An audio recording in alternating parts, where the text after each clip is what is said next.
Hey everyone, I'm on a school bus tour and I seen this already, so this is my second time through this van and I'm in love with this van. And I know that you guys will love this too, but Jim is gracefully giving us a tour of his rig. Hi, this is the ready or not tour because we're not ready. That's okay, I love this bus. Okay.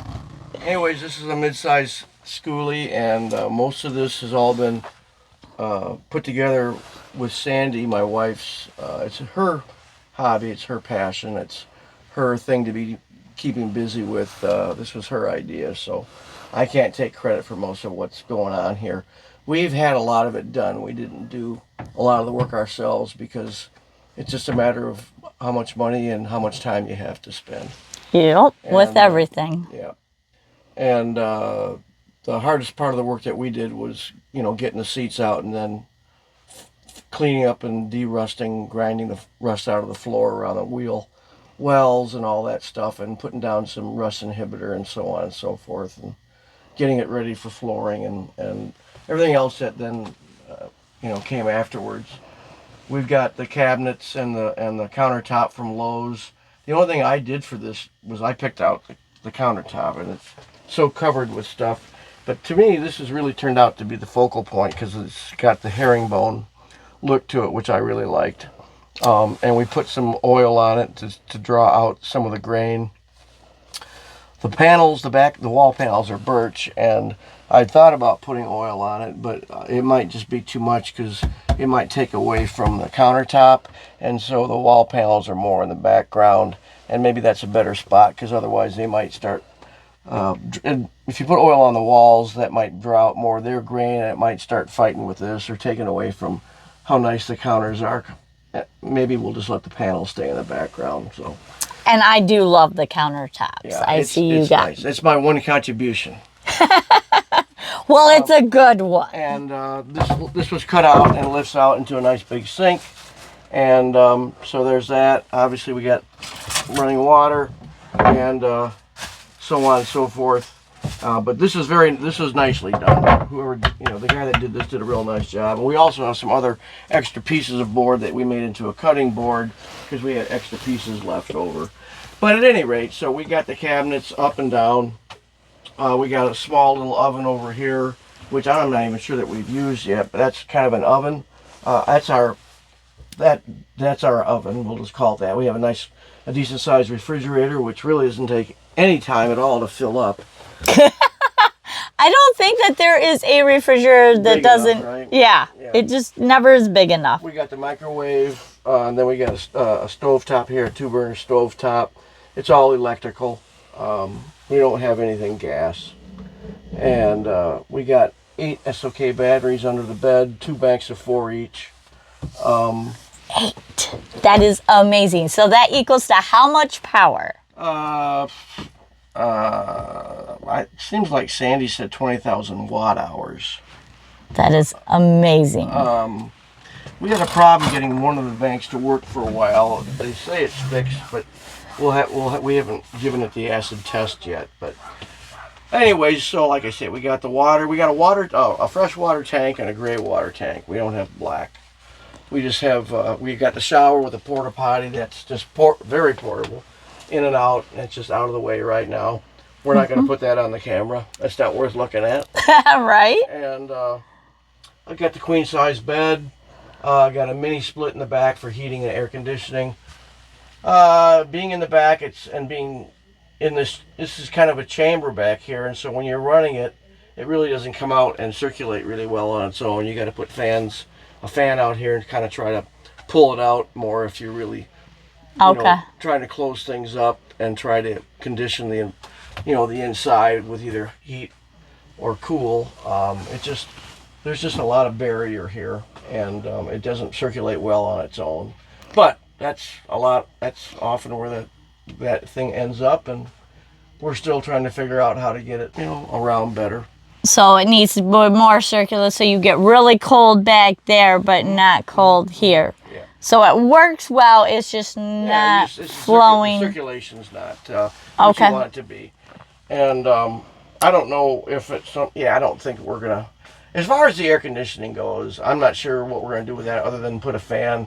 We have like that fan that's sitting on the bed right now. We might put that on the front edge of the bed and have it blowing this way for the cold. Okay. Now, for the heat, we might, if it comes to that, we'll put a fan there as well and blow the heat out. But we have an auxiliary heater right here. We have an auxiliary heater here. If we want to take that out and plug it into the wall and put it on one of these counters, if we want to get heat distributed through the bus a little bit better, we can turn these on and use those in a way. We can't do that for cold, but we can do it for heat if we have to. And we've not been in any cold enough weather to do that yet. And you guys are not full time? Oh no, this is just it's a hobby. Oh yeah, no, there's no way we're ever gonna minimize to that extent. We got a house that's still full of crap we're trying to get rid of. So okay, I don't see myself ever doing this as a living thing. I see this as a vacation. Part time. Okay. Vacation, yeah. Absolutely. I don't have that. I'm not inspired enough to try to do that. Not yet. She ain't got you there yet, huh? Well, I don't think she's got herself there yet. Okay. And she's got a lot of stuff. The other thing is, how much solar do you have on the roof? I think we have 8 panels. I think it's 8. It's either 6 or 8. I have to go back out there and count. I want to say it's 8, and I think they're 400 each, 400 watts each. Wow, nice. Yeah. And we got the Max fan. We're having a problem getting that to work right now for some reason. I'm not sure why. So, we've got some things that we're troubleshooting, and but that's the basis of it. I think I've covered the heating, cooling, cooking, water, gray water, etc., etc. That little couch that's just next to you here, it's kind of like it acts like a lazy boy. The front will extend out, and I think it might.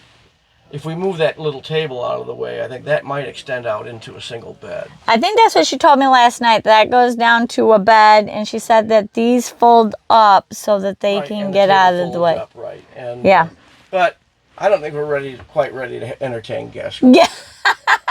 It's still a close call. Right now, that couch is more, the dog goes there a lot, and until it's Betty by time, and then it's like he's not ready to be that far away from his mother. And that's Oliver's spot right there. That's right. And don't you go near it. Oliver will tell you. That's right. Exactly right. So, other than that, it's any compartment, any drawer, any horizontal surface, it's easy to fill up. Oh yeah. It doesn't take much long. And we'd like to add storage underneath.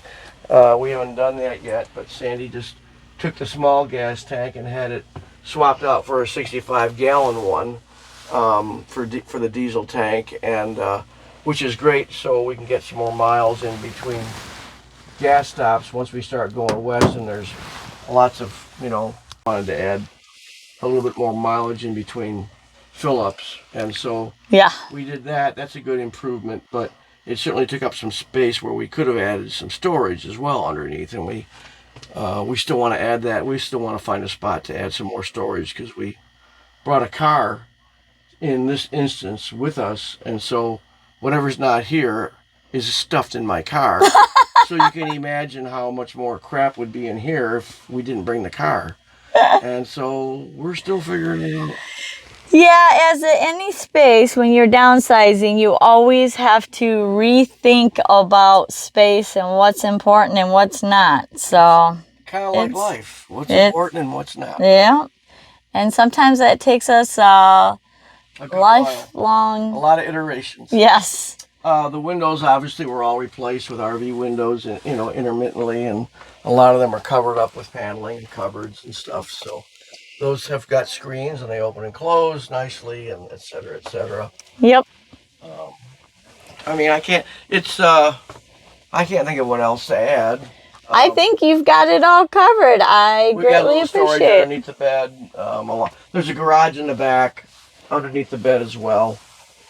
And right now there's space in it because we got some stuff pulled out. But again, that'll be all packed to the gills once we've packed up to leave for home. But, yep.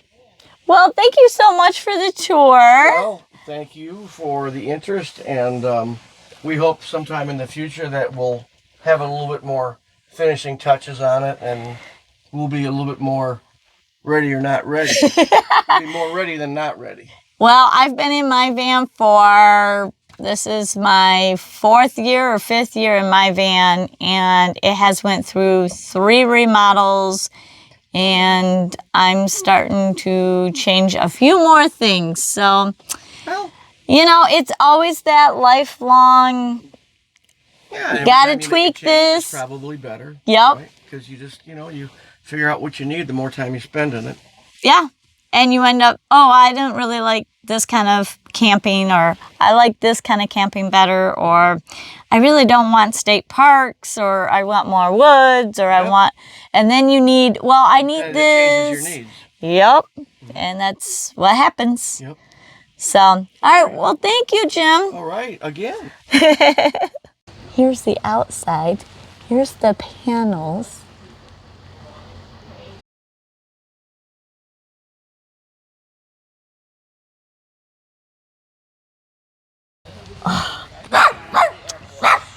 And there's Oliver. Oliver, you're so cutie. Yeah, you want to be the star too? Look at that. Say hi. Say hi to all my guests. Tell them thanks for watching the video.